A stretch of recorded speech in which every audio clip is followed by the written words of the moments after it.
Imagine with me a scene that has played out in nearly all of our families. It's a scene of a woman. In this scene, she lives in a time or place where her voice is rendered mute by the etiquette, the laws, or the caste system of her time, family, or nation. Imagine this woman. Maybe she's a teenager, maybe of African, Mexican, Irish, French, or Japanese descent. Imagine this woman willing to risk family, security, honor, or life to exercise her voice in a country that denies her one. This scene has played out in all of our families, whether we hail from Mexico, Syria, Poland, New York, Texas, or Miami. Women were not granted the right to vote in the United States until the 19th Amendment in 1920. People of color were not granted free access to education, housing, or work until the Civil Rights Act of 1964. But long before the right to vote, before the freedom to choose any hotel room, water fountain, or college, our ancestors, both female and male, risked and found a voice in the arts. Many chose literature, Gertrude Stein, James Baldwin. Others music, Ma Rainey, Dorothy Fields, Billie Holiday. Or painting, Romare Bearden, Georgia O'Keeffe. Others found a voice for their yearnings in American modern dance. Isadora Duncan, Maud Allen, Ruth St. Denis, Edna Guy, Aida Overton Walker, Michio Ito, Charles Williams, Helen Tamiris, Doris Humphrey, Jose Limon, Catherine Dunham, Tally Beatty. Their stories gave us voice, the voice we now use. This is the origin story of American dance. Hello, my name is Luana. I'm a professor in the San Francisco Bay Area. This is a review of my live lectures. It is designed for my students in our curriculum, but please feel free to use this review in your classes as well. First, I'm going to give you an overview of what I'm going to do in this lecture review. I'm going to talk about three primary things, all related to the yearnings that eventually became modern dance, the yearnings of all those women and men I talked of earlier. Number one, philosophy of early American modern dance iconoclasts. 2, factors that either contributed to or influenced the development of American modern dance from the 1870s to the 1970s. And 3, the African American contribution to early American modern dance. We saw 2 films.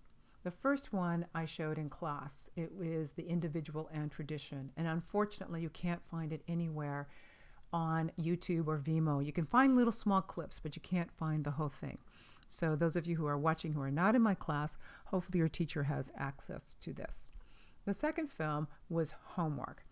And in the first part of this particular lecture that this gentleman gave, he talked about 2 ways to look at modernism. One was from a historical period from 1910 to 1939, and then another way of looking at it historically from 1870s to 1945. I'm going to expand that for the same reasons he does, because if I expand it into the 1870s, I'm able to talk about Delsartism and Delcroze's work of Eurythmics and Rudolf von Laban's work. And if I expand it into the 1950s and 60s, I can talk about Butoh and African American contributions, or more of the African American contributions to American modern dance. It's a state of mind.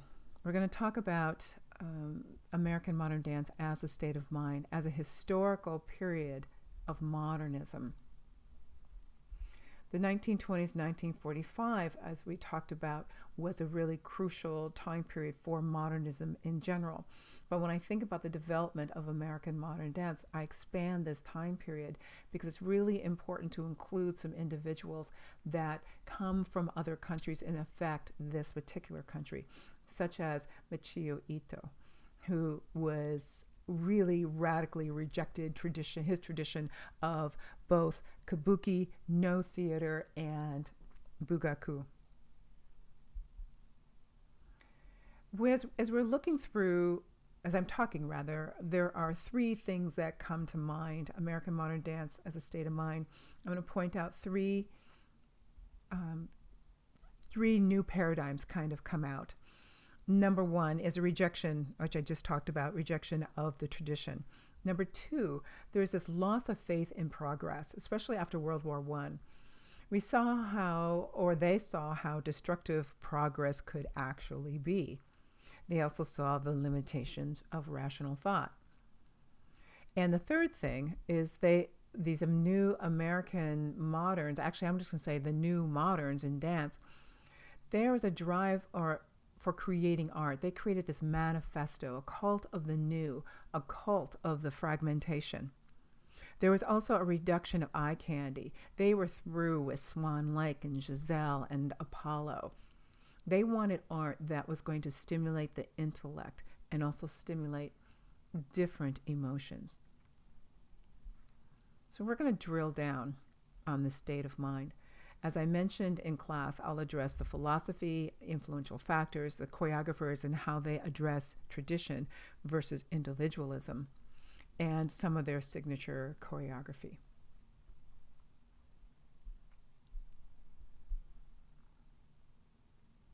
As I lecture, I want you to notice 5 different things. Number 1, how modern dance reflects the values and properties of many of the modernist art movements. Number 2, art is a conceptual idea, or art as a conceptual idea. The idea or concept behind the art is more important than the finished art object. Number 3, the personal vision is to refine, redefine, and then refine again versus duplicating tradition. I want you to watch for that in all of these moderns. 4, I want you to look for artistic family trees, such as Rudolf von Laban and Dalcroze, leading to Purite, leading to Wigman, then Hanya Holm, then Nancy Hauser, and Ralph Lemon. There are 3 other examples of family trees. So look for those as I lecture, and I'll mention some as I go along. Actually, number 5, there's a note on family trees and modern dance. I tend to think not so much in family trees, but rather influences. For example, when we talk about Jose Limon, he would clearly fit into the Doris Humphrey Charles Weidman family tree, beginning with Ruth St. Denis. However, Humphrey was very much influenced by Dalcroze Eurythmics and Delsartism. So he is in the family tree of Jacques-Émile Dalcroze and Ruth St. Denis? Or where does he fit? Where does his beginning of his family tree reside? And where does his Mexican heritage and use of Mexican aesthetics lie? This is not a question I'm going to answer here. I'm just explaining my use of the term influences versus family tree. Another example is Michio Ito from Japan and Francisca Boas, who both of them have huge prior influences. Obviously for Michio Ito, it's going to be his heritage from Japan. For Francisca Boas, it's also going to be Native American sensibilities. So I want you to think about that. Think about influences as I talk about philosophically the development of aesthetic dance and aesthetic calisthenics to new dance to modern dance, and barely touching the toes of postmodern dance. I'm not going to go into it big time because this is really about the development of early modern dance. This is the family tree. I wanted to talk about this. Let me go back with this. So Michio Ito and Francisco Boas, both of them highly influenced Lester Horton. And Lester Horton highly influenced, of course, Alvin Ailey, who's sitting there on the left-hand side, or standing there on the left-hand side. He leaves that company, forms his own company, in which he then influences and stimulates and really helps to prepare to go further in life Desmond Richardson of Complexions Dance Theater and Company. So I'm going to talk about philosophy and change in Western concert dance performance. The modern iconoclasts abhorred the denatured affectations of the classical idiom. Outside the groundbreaking aesthetics of Ballet Russe and Ballet Russe de Monte Carlo, ballet was very literal. It was also a metaphor for ideas, for beliefs, morals, values, attitudes of the traditional society. Same could be said for classical literature, architecture, social organizations, and visual art. Now, in the United States, dance could be seen in a variety of venues. The cakewalk and the breakdown dances that basically derived or formed themselves inside of slavery. They also developed or existed in early shows like The Black Crook, which was a musical theater. In fact, it was one of the first to conform to the modern version of what we call a book musical, like Showboat is a book musical, Oklahoma is a book musical. There's white, then black, blackface minstrelsy, popular between the 1860s and 1960s. And there was also vaudeville happening in the United States during this time period, popular between 1880s and 1930s. Then, of course, we have the tours from Europe and ballet. We have Vernon and Irene Castle, who reached a height of popularity in 1914. They're teaching ballroom dancing. So ballroom is really a very large form of dance in this country. And, of course, their student, Arthur Murray, is going to be teaching the foxtrot, and he's going to develop tons of studios in the United States. Along with Vernon and Irene Castle, they have a few studios themselves in which they're teaching quite a few people to dance. They're existing in the United States during this time with regional ethnic dances such as flamenco. This would probably be in vaudeville. Sometimes these performances also would be in burlesque. Don't think of burlesque as a striptease of today, or the stripping of today, which is also, burlesque is a wonderful art form. That's a whole genre of stuff I'm not going to talk about right now, but a lot of people have a lot of misconceptions about how burlesque started and what it is today and what it devolved to, and now what people are trying to elevate it as an art form today. There was Black Broadway plays coming out of the Harlem Renaissance nightclubs such as the Cotton Club, and then also dances like coming out of the Savoy Ballroom, like the swing dances. Now these modernists like Isadora, they rejected all of these forms of dance as a medium to speak for them. They also rejected one other, which was ballet, a formal classical art. They felt it was an established style of art form that eventually becomes the very definition of a classic. They rejected all of that. So they rejected the classical concert dance format where the art is thinking and acting only about itself. Ballet is not about entertainment. Yes, you go to the ballet, you are entertained, but it's not entertainment driven, nor is it driven with exploration of movement or deconstructing the craft, nor is it driven for artists it's not about artist participation or the subconscious expression of self. Ballet, during this time period in the late 1800s and early 1900s, was about itself. It was about the skill in creation and execution of its foundation. And it was based on companies and academies like the Bifes Academy and the Camerata Academy, or the situations that were developed, the artistic situations that developed in the court dances of the 16th and 1700s. Here, it's really about skill and creation and execution of its foundation, which I talked about before. Here is Le Corsaire. Same thing could be said when we look at Swan Lake, when we look at The Pharaoh's Daughter, when we look at dances like Parakat or La Sylphide or Les Sylphides. It's really about the skill in creation and execution of the foundation. And the modernists, they rejected that.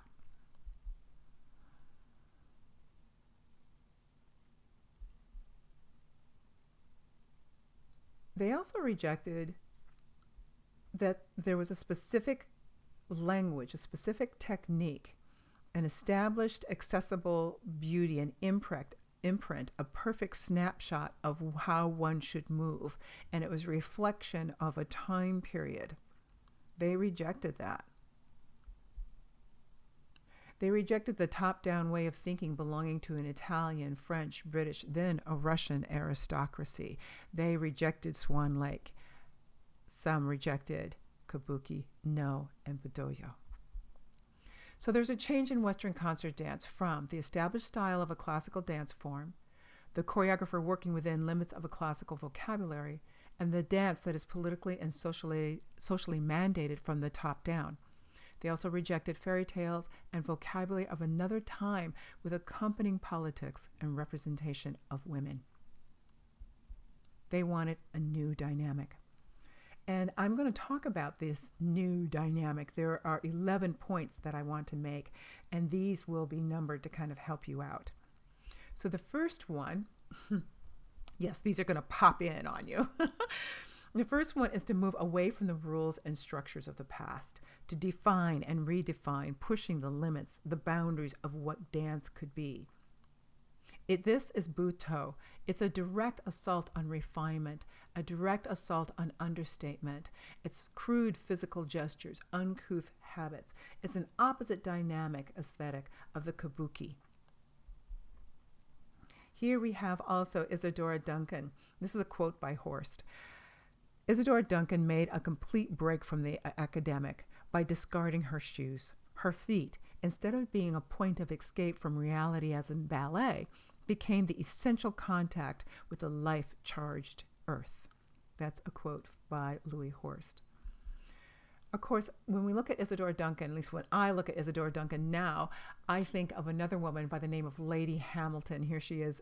There's a painting of her in 1786. In many ways, she's an Isadora Duncan before Isadora Duncan. I was introduced to Lady Hamilton at the Pageant of the Masters in Laguna Beach. It's a performance that happens every single year. If you look at this closely, or if you look at it quickly, you think it's a painting. But if you look at it closely, you realize that the people in the foreground, the people in the front who are large, those are actual people standing there in this position. They're posed there in this tableau. And that's what Pageant of the Masters is. You take all of these wonderful paintings that some of us have seen, all of our lives, either in commercials or in the museum, or they've been used in some way in our life. And so we've seen some of these pictures. Not this one. I'm not familiar with this one. But there is this sense of familiarity with these masters and these pieces. And so there are live individuals playing this. It's a lot of fun. So this is also an example of live. These look like paintings, but they're not paintings. They're actual people sitting there, but their faces are painted and they're structured so that they look like they're part of a painting. But this is Mr. Hamilton and his wife, Lady Hamilton. He built this box for her, which is like a small room in which people would come and sit in front of like a theatrical performance. And she would put herself in these attitudes or a tableau of sorts. So to me, she's an Isadora Duncan before an Isadora Duncan. They were real feelings that people had, and she would sit there and for a moment, like for a long time, like maybe 3 or 4 minutes in this different tableau, and then move to a different attitude or tableau. So that's Isadora Duncan before there was an Isadora Duncan. So if we back to American modern dance, and this sort of move away from the rules and structures of the past, we have all these individuals who are breaking rules, creating new things and new ways of expressing oneself. Number 2, modern dance as a fine or high art in addition to the art of European ballet or classical music or Renaissance painting. This is really the message of Ruth St. Denis, Ted Shawn, and Isadora Duncan. They set this in motion because of their strong beliefs that pursuing the arts was really a noble profession, just as noble as pursuing literary arts, visual arts, performing arts, or any of the other conceptual arts.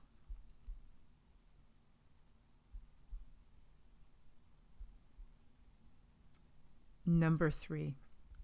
Not only could the artist express through the arts, but also reveal him or herself.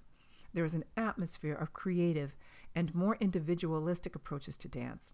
There's a strong sense of self-confidence and self-referencing. So here is Ruth St. Denis. She saw herself as a dancing saint, and many people talk about her being the first European liturgical dancer in the United States, using the body and the senses to express that which was greater. And I'd be remiss if I also didn't say that this was something that went on a regular basis for nation tribes and also African Americans in this country. Mary Vigman, his Song of Fate. These dancers turned away from the dry technicalities of ballet and the vague formlessness of early aesthetic dance. Individuals like Martha Graham and Doris Humphrey fit this category. This is Butoh. Again, they would perform taboo topics, gross imagery, and playfulness. Not this particular piece. This particular piece is not playful. It's really an homage to Takada, who unfortunately died during a Butoh performance. Jose Limon, Alvin Ailey, they all wanted to express and reveal themselves, who they are, the time in which they are living in, their history. Number 4, for African Americans, it's to define the Black aesthetic and what the, open quote, Negro, close quote, should dance about. It's about self-referencing again. And it's not just, African Americans. It's Mexican, Japanese, Chinese, and Native Americans, all of them trying to figure out their truth, their voice, discarding what is not theirs, deconstructing stereotypes as they construct a language, a self-empowering language, an embracing one of self, expanding possibilities, bringing in their history, and expanding their own truth. Their own, as Ailey would say, blood memories and history. Number 5, leaving behind the established style of a classical form, choreographing with a strict vocabulary. They want to leave that behind. So they have a new definition of technique, which is a system of training the body which will best actualize the choreographer's creative intent. In many cases, establishing a new training vocabulary with corresponding physiological techniques. Number 2, self-defining approach to dance. So their definition of technique is a self-defining approach to dance with a high practice and value in the development of a dance vocabulary, which spoke or speaks personal beliefs and a personal vision.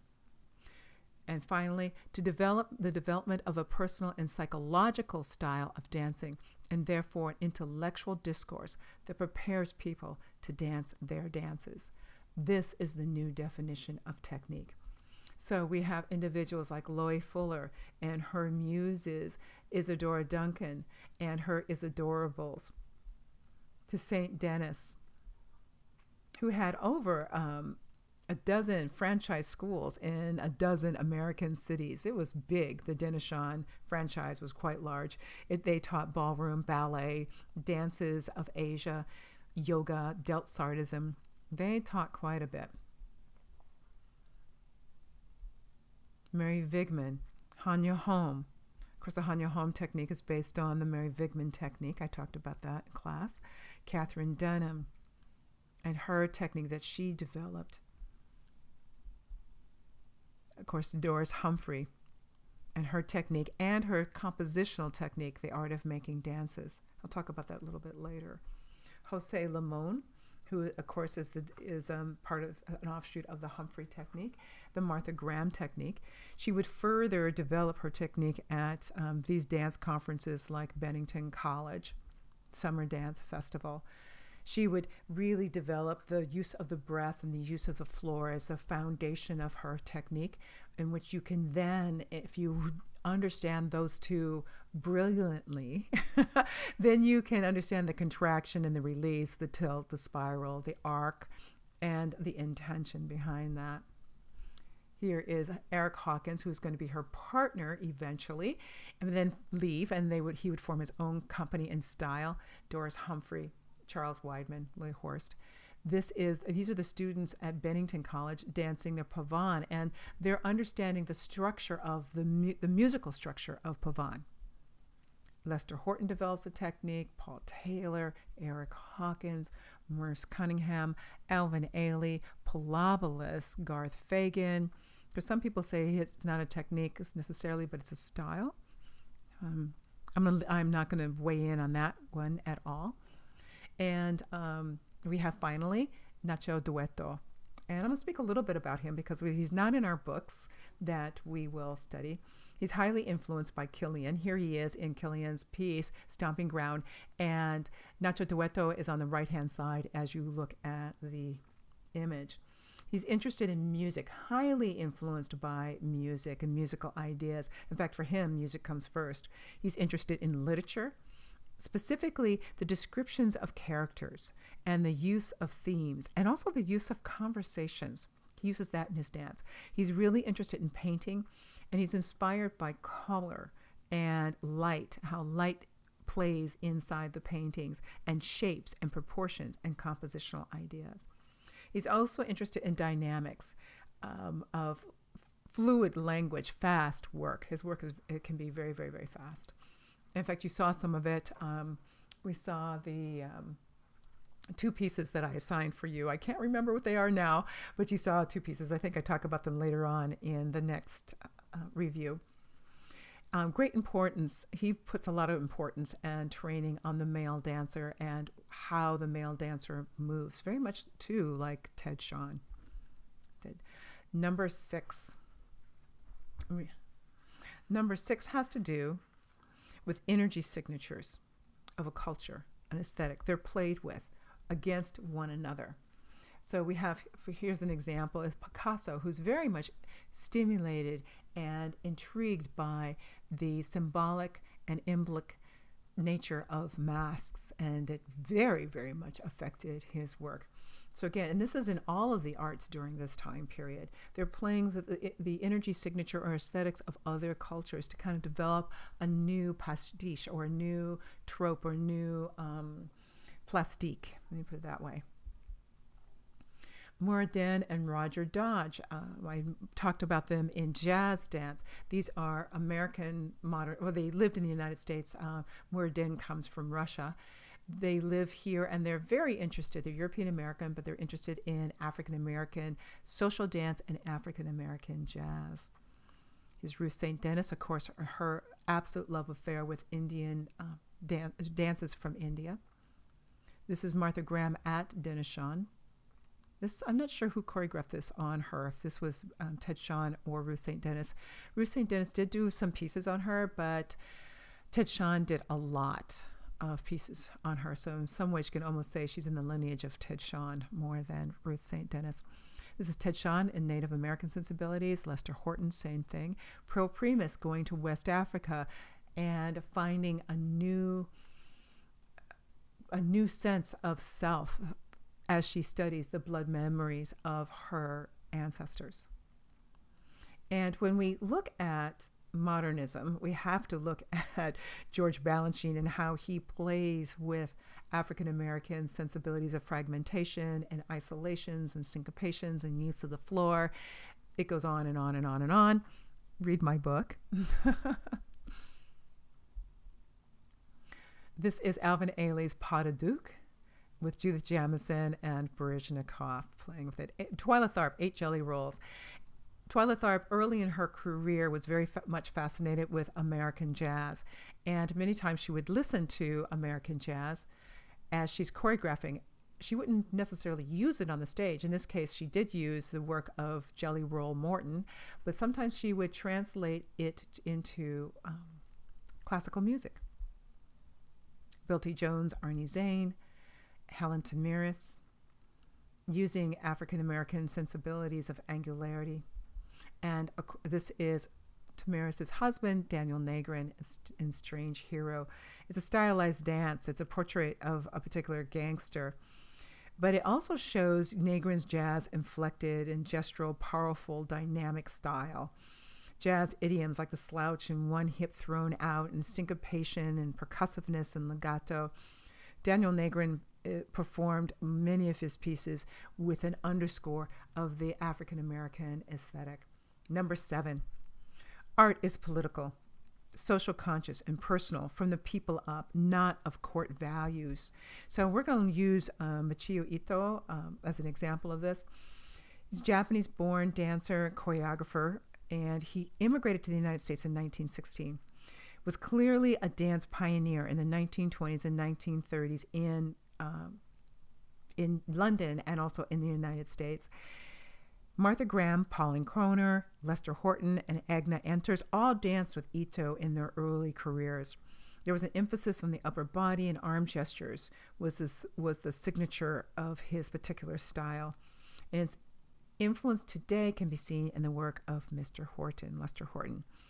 Ito's aesthetic was very much a marriage of East and West.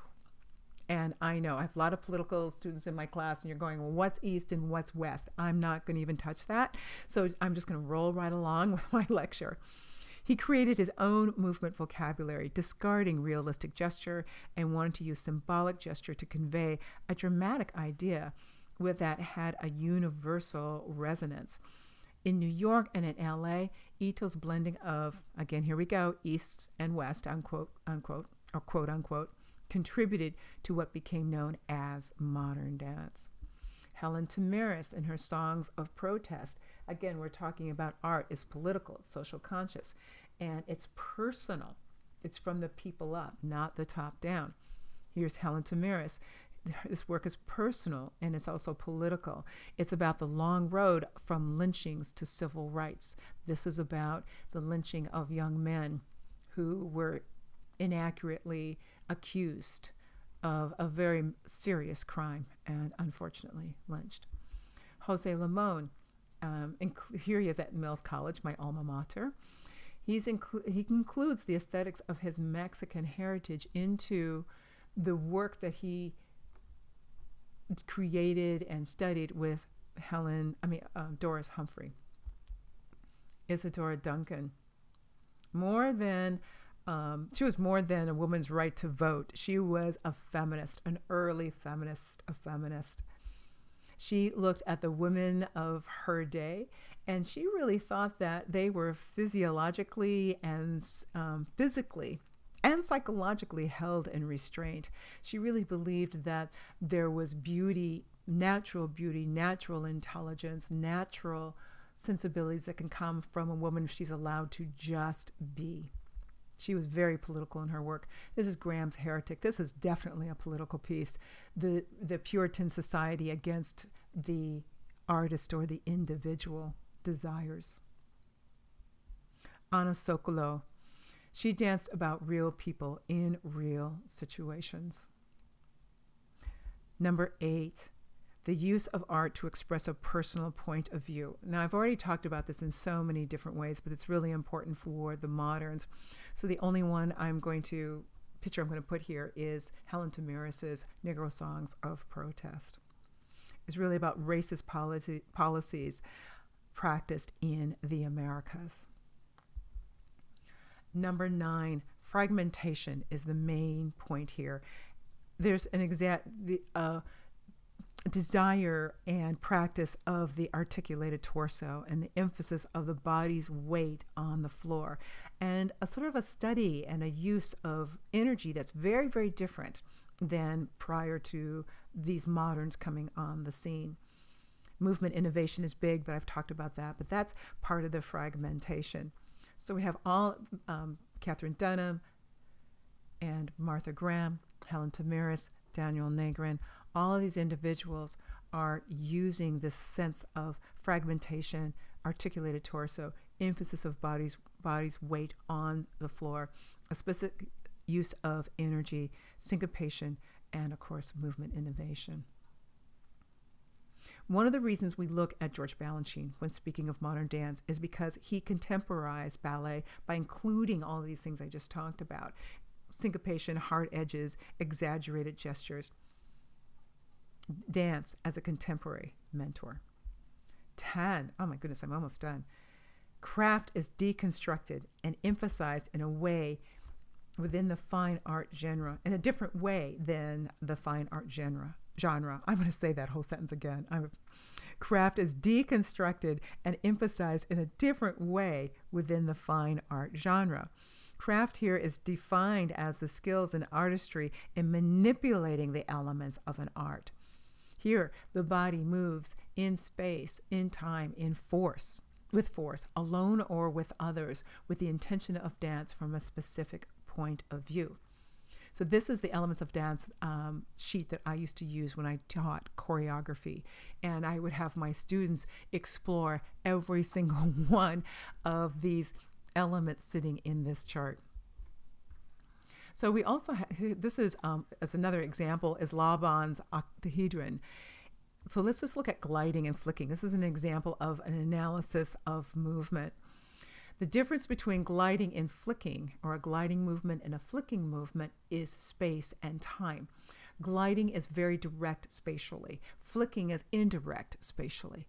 Gliding is fairly slow, or at least it's slower than a flick, which is quite fast. So when we understand or we examine the difference between gliding and flicking, we know that difference is spatial and timing. Same thing with slashing and pressing. We have space and time. Sometimes it's weight. The only difference is weight.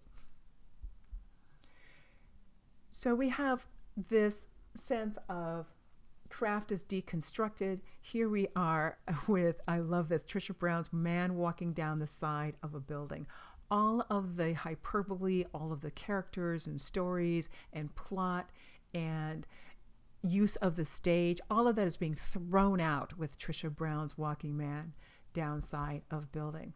Also with contact improvisation, it has a completely different come from place. It's about the concept of bodies moving together as one and using your body as a moment or an impulse to move, and using somebody else's body as a moment or impulse to move. So all of the vehicles that normally carry a story, like characters, structure, movement, specific movement vocabulary, all of that is dismantled in this particular point that I'm making. The art is, where the value of the art is located in the form of the technique, all of that is gone. Everything that you need to understand in the story that would normally be there, like this scene in Giselle. Everything you need to know about Giselle is sitting in the play about Giselle. Everything that you need to know about this painting is sitting inside this painting. That is all deconstructed when you get to modern dance and modernism, especially when you get to postmodernism. You have to bring yourself to the table and you're asked to fill in the gaps that are just not there. So in some ways, modernism is art examining its own nature, using space and emotion and feeling as a basis for movement. Last one, 11. There's an equal opportunity for every participant to dance. To facilitate this, they cleared away, all of these artists cleared away the rules, the conventions, and the habits that kind of kept the body held. They wanted to keep the body truly free in the moment.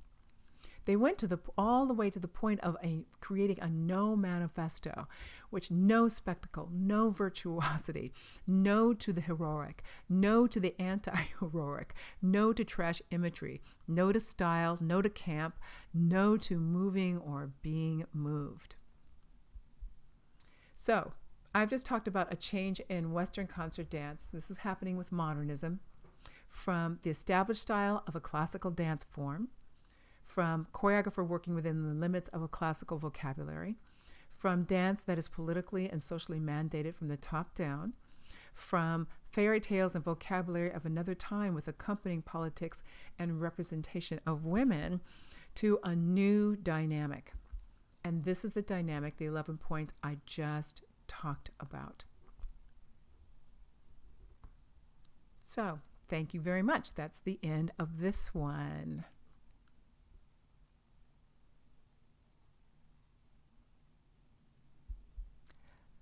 The next review will be on the influences on modernism. So here I really get into what influenced American modern dance. But that's the next one. Take care. Bye-bye.